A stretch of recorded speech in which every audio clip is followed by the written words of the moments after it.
Good evening. If you're awake at this hour, I'm glad you're here. I couldn't sleep tonight, and when that happens, I usually end up sitting at this old table, looking at the warm glow of the lamp and thinking about things I never say out loud. I suppose that's why I'm here now, speaking to you, because I want to tell you something that has stayed with me for years, something I don't share with almost anyone. It was a night when I realized I was truly alone. It wasn't dramatic.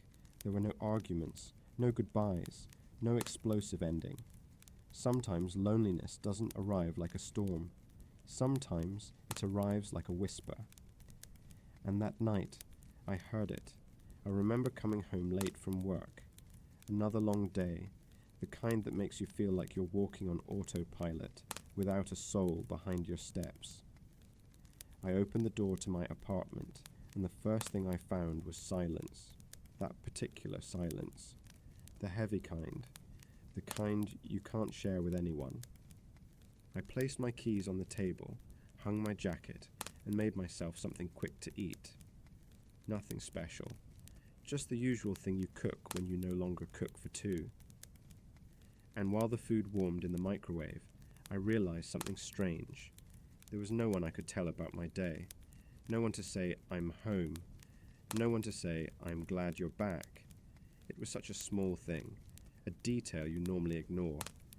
But that night, that detail hit me harder than any argument I've ever had in my life. I sat at the table with my plate in front of me, and when I took the first bite, I heard the echo of the fork hitting the plate. The echo, in my own home. I don't know if it's ever happened to you, but there are moments when your home feels bigger than it actually is.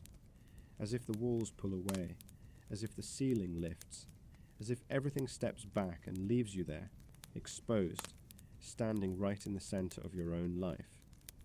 I finished eating, washed my dishes, and sat in the dark for a long while, listening to the hum of the refrigerator, the distant sound of cars passing, and the quiet rhythm of my own breathing. And that part was the worst, because in that silence there were no distractions, no noise, no voice to pull me out of my thoughts.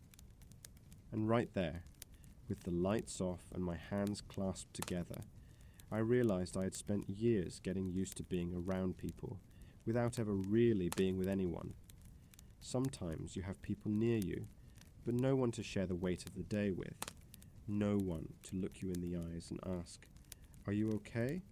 And if I'm being honest, that night I wasn't okay. I didn't say it, I didn't admit it, but I wasn't okay. I asked myself how I had ended up there, how I had let my life become so quiet, how I ended up treating my thoughts like something I had to carry in secret. And the answer wasn't pretty. I realized I had pushed many people away, sometimes out of pride, sometimes out of fear, sometimes because I thought I could handle everything alone. And what I learned that night is that no one can handle everything. Loneliness doesn't always show up because life is unfair. Sometimes it shows up because we leave the door open for it. Sometimes it shows up because we cling to the idea that we don't need anyone. And when you finally look around, you realize you can't remember the last time you asked for help, the last time you were honest with yourself, the last time you let someone in. I won't lie to you, it was a hard night, a long night, the kind that seems to stretch beyond the hours on the clock. But you know what? It was also one of the most important nights of my life, because after that moment, I decided I never wanted to feel that kind of silence again. I decided that, even if it scared me, I would start opening a few windows, letting some light in, talking to the people who once mattered to me, accepting that I didn't have to be strong all the time, and that it was okay to say, I feel lonely. Sometimes, admitting it is the first step to stop feeling that way. And if you felt that kind of loneliness too, that emptiness when you walk into your home, that silence that weighs more than any noise, I want you to know something. You're not the only one who has felt like that, and you don't have to carry it in silence. Maybe this is one of those moments where we help each other without really knowing one another.